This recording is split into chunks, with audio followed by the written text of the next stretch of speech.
So now that we have both of our views set up with all of our text fields and buttons, the next thing that we want to do real quick is make sure these are going to be aligned when we run. If we run the app right now, you should be able to see that our view is off here. So once this loads, you'll see that main view isn't centered, and we can't even get to our other sign up page. So we're gonna have to add some code to handle that as well. So let's Command Q, get out of that. And it looks like I have another error here. So here is directory not found. Basically, it's just saying that they can't find the 9.0 SDK. So the way to handle this, we will have to go back to our files, click on resume, and let's minimize this. Scroll back over. Okay, so in resume, build settings, and you should scroll down to search path, which would be framework search path. And what you'll want to do is the one that should be in there, not these ones. So you want to delete whatever's in there and paste in wherever you have your Parse library that you've downloaded, that folder. That's the folder. That whole entire path is what you'll want to paste in there, and hit enter. And click out resume tests. You shouldn't have anything in there. So you can just remove these and be done with that. So let's hit build and see if anything got fixed. So it looks like the errors went away, so that fixed it. So, okay, so now we have our screen and our app is back up and running. Okay, so let's close out of this again and head back over to main storyboard. Okay, so let's go ahead and do auto layout on, or use layout on these. And you'll want to right click and drag up outside of the area for the label and hit vertical spacing to top. That's going to space it up to the top. And what you'll want to do is drag up again and do center horizontally in container. And then you'll still see that it's yellow. So you'll want to click down here on this, and we are going to add in width and height constraints. So that's all you need to do is click those and add to, and now it's going to actually add those in. So now we have all blue lines, which is what you want to see. Now right click on this one and drag up to sign up and click vertical spacing, and we'll drag up and do vertical, we'll do center horizontally in container. And then now we need to do the same width and height on all of these. So I'm just going to go ahead and do each one here. Vertical spacing, center horizontally, and width and height. So I'm going to go ahead and fast forward through this video. You'll just want to keep linking one after another.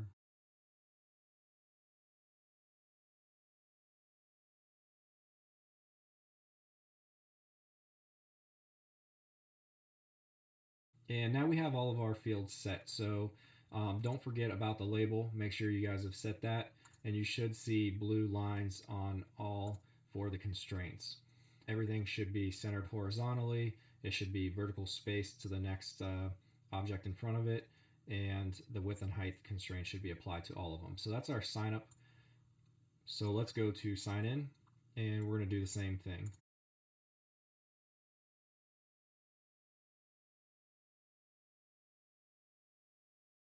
So now our sign in page is done as well. So we have all of our constraints set for sign in and sign up. And let's just apply it to the main view as well. So vertical spacing, center horizontally, and we'll apply the width and height constraints as well. Okay, so that's going to be centered when we view it as well. Other thing we want to do too is, while we're at it, let's add in a logout button over here. So let's drag button back over here, and let's just type in log out. enter, and we'll just put it up here in the corner out of the way. Actually, we'll make it a little bit bigger here. Let's try, no, we'll go about 20. And then let's just corner that. And then we'll want to apply constraints to that. So let's do vertical spacing, and we'll do trailing space to container, and width and height constraints as well.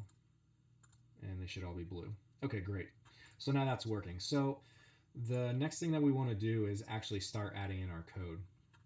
So one of the biggest things that we need to do right now is, as we open our app, it goes right to the main view screen. What we want is to direct the user right to the sign-in page, where they're always going to sign in, and then they can go to sign up if they need to.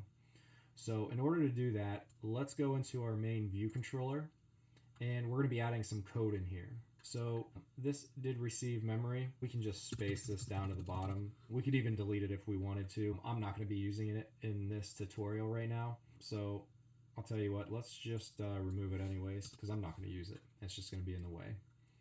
So let's just have this spacing here.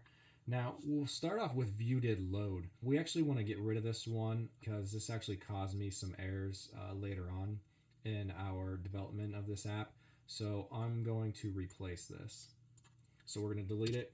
Type in override function view did appear, and then we want to type in super dot view did appear, and we want to set that as true. Okay, so there's our view did appear function, and this is going to work better with what we're going to be adding here. So let's space this function down a little bit, and we're going to type in let current user equal pf user dot current user, and hit enter. And if current user does not equal nil, then we can do something which we'll add later.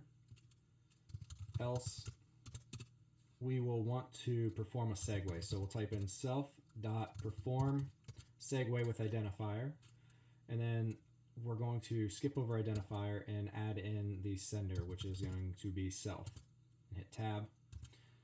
So now we need to set the identifier here.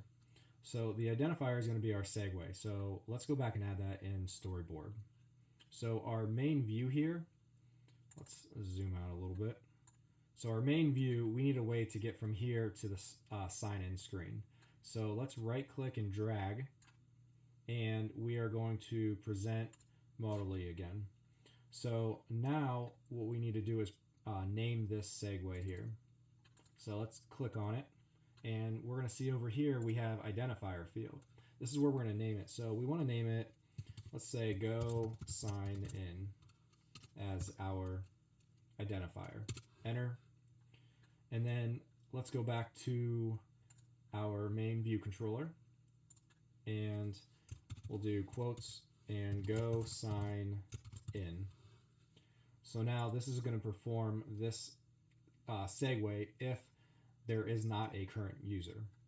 So let's test it out real quick and just make sure everything is working as we expected it to. So it should build. And now we are at our sign-in screen. So it worked exactly like we wanted it to. So now we should see all of our sign-in text fields, our buttons. This one should take us to our sign-up screen and back to our sign-in screen if we hit these buttons. One thing that you'll probably notice here is that there is no way to get out of the keyboard right now. So we're going to add in the functionality to resign this keyboard here. So let's back out now. So before we resign the keyboard, The last thing that I want to do real quick is put in the logout functionality. So let's go back over to Storyboard real quick, and here's our main view, and we have our logout button. So hit these two rings up here, and this is going to show you the corresponding view controller file that shows whatever view you're on. So since we're on main view, this is the file that is associated with it. So if we right click on logout, we should get some options. So what we want to do is touch up inside, and we want to drag that down right below our perform segue. So insert that, and then we want to name this log out user. And then any object, we want to make this UI button, and then connect. Okay, so let's get rid of this screen here and go back to our main controller file. And now that we can see our function for our logout user button is here.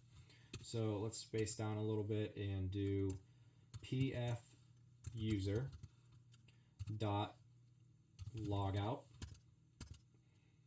So let's do self.perform segue, and this is going to be the same exact thing that we just did above. So go sign in and self.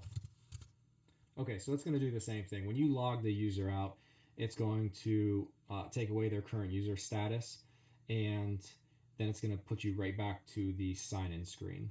Now let's go ahead and go into our sign-up view controller. So here we have a comment. Let's just delete that. And the did receive memory, we're going to delete that as well.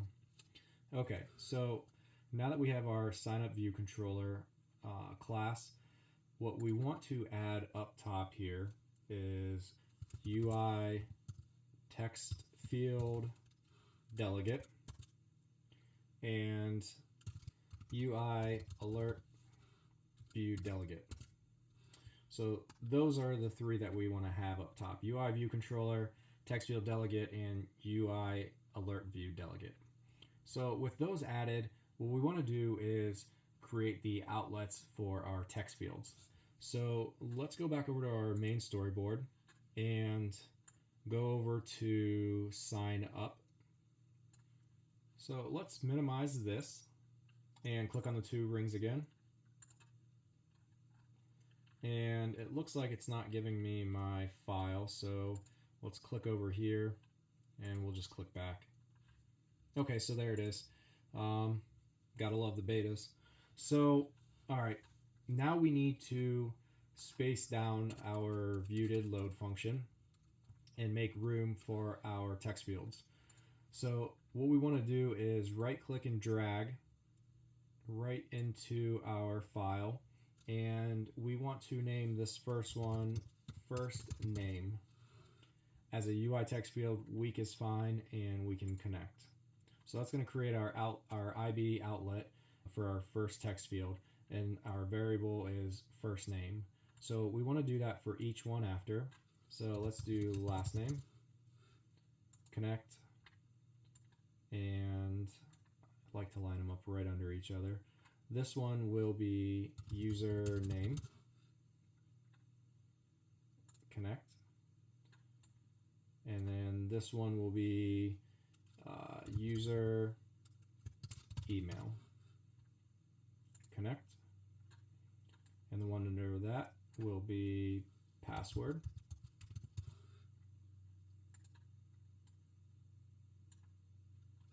and confirm password.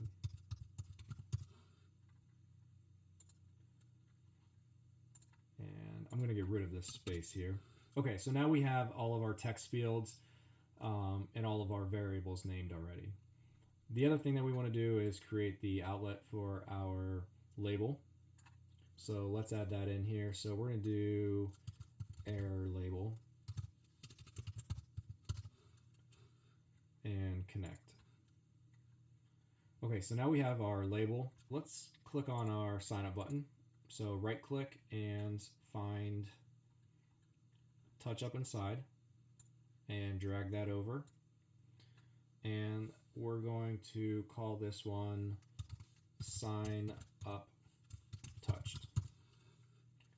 Again, let's do UI button and connect.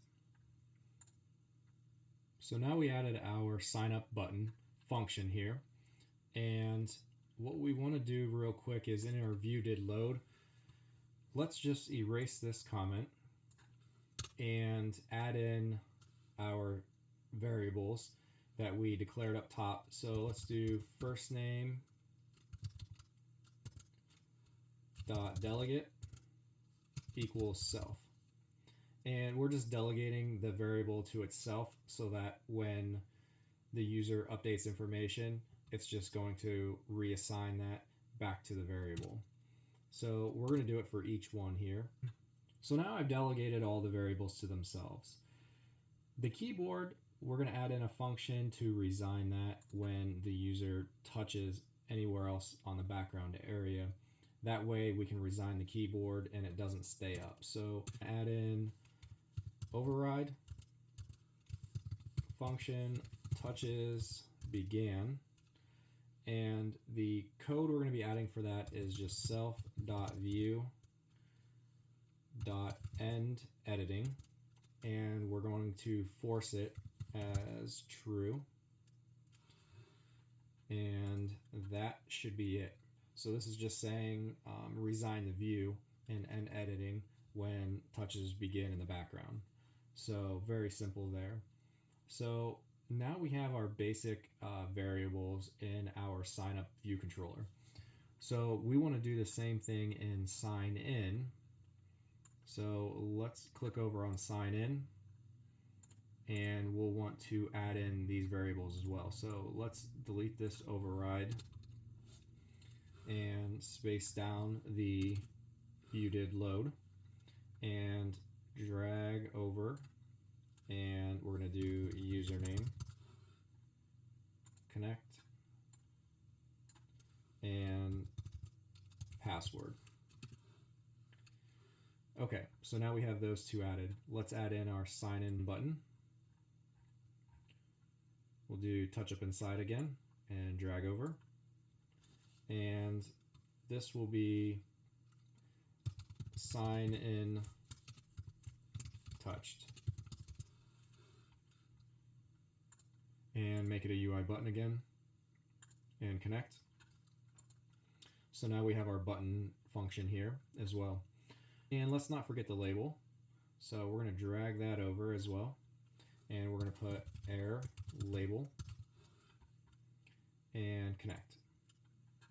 Okay, so now we have all of our variables for this as well, and we will want to put in our override touches began, and we want to do self.view.end editing again true, and that will resign the keyboard on this screen as well.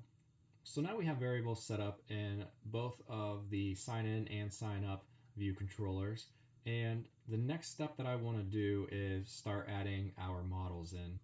For those of you that are familiar with MVC, that's what we're going to be using right now. So we're going to have our view, which would be this, and we have our view controller, which would be these files here, and then we have our models.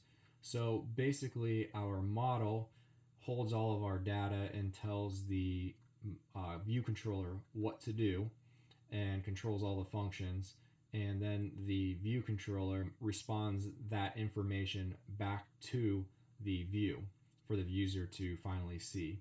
The model should also handle all of the backup or the background information, so storing user information, pulling user information. That should be where all of your functionality is. So typically most people would just take this view controller and just load in all their functions. That's not really what you want to do. So you want to keep it clean, neat, and separated. So that's why we created these folders here. What I want to do real quick is I just want to hit Command Save on these and make sure they're updated. Okay, so they're updated, and Now I want to organize this a little bit more. I want to move my model up here, keep my view controller down here, and my app delegate I'm just going to move up, and my main storyboard I'm going to move up under that as well. Let's click Control Save on the main storyboard. So now we have all of our folders in position. So let's right click on model and add new file. This one we just want to do an iOS Swift file, and this is going to be empty, but we just want to name this one sign up.